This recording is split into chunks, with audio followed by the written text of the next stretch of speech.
Hey, what up, everybody? Stephen Breach coming to you here. Friday, October 3rd, sitting here watching a little bit of Friday Night SmackDown.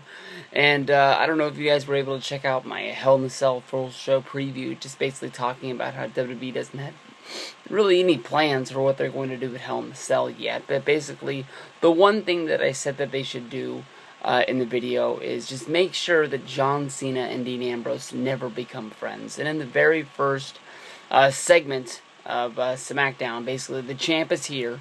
Well, he ain't the champ anymore because Brock's the champ, but John Cena comes out, and John Cena basically is starting his promo, and he's interrupted by Dean Ambrose, and they're both, arguing back and forth about who's going to be the first guy to beat up Dean Ambrose. Basically, John Cena's saying he should get the chance because Dean Ambrose was the guy who broke up the match at Hell in a Cell. That way, Cena wouldn't be able to get his win back against Brock Lesnar, and he wasn't able to become the champion and show WWE that, he was the Superman.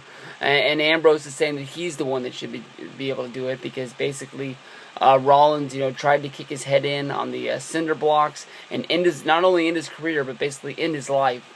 And basically say that he should be able to do it. Honestly, in my mind, it's easy to say that Ambrose is the guy that should be the guy that fights Seth Rollins. Cena should be only worrying about how he's going to get Brock Lesnar to show up to Hell in a Cell so he can challenge him for a match. But that's anything but anywhere on John Cena's mind right now. So basically, John Cena and Dean Ambrose almost become best buddies.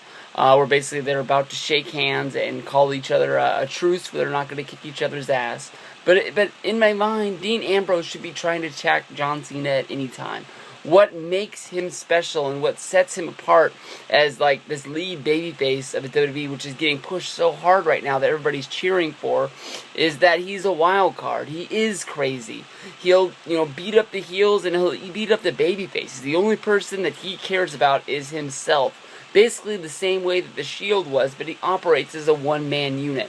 With him almost shaking the hand of John Cena, which is basically like shaking the hand of the devil, basically making yourself second banana anywhere in the company. By shaking John Cena's hand, Dean Ambrose would have been able to say that he's never going to become champion again, unless John Cena gets injured.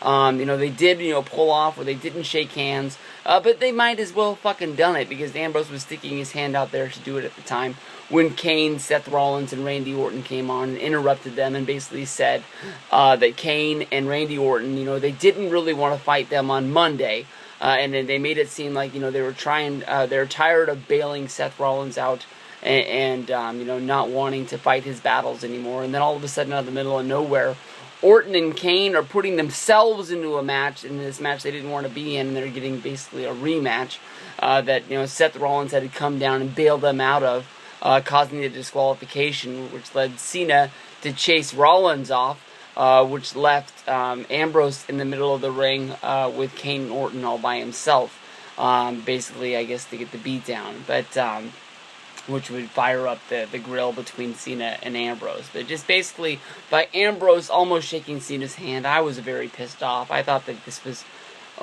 bad business, and I hope it never gets done. These guys should never be friends. It should be like Cena and Punk, where these guys, they're both good guys, but they're oil and water. They don't connect. They just fucking beat each other up because they want to prove out who each other's better. Cena's always going to think he's better than Punk, and Punk is always going to think he's better than Cena. That's the same thing that made Stone Cold Steve Austin so hot. And I know that if you go through and watch, some of these, random Raws and SmackDowns that are added up on the WWE Network, you will see Stone Cold Steve Austin wrestle in some random tag matches, but he never trusted the people that he's in with, and he always made sure that he knows. He lets everybody know that he was the main event of whatever he was doing, and he's going to upstage everybody. Cena is the guy that should tag with anybody on the roster, but Ambrose is the wild card there. Basically, he does not get along with anybody. He doesn't smile. He doesn't do this, that, or the other. He just goes out there, wrestles, is crazy as fuck, and that's what gets him over.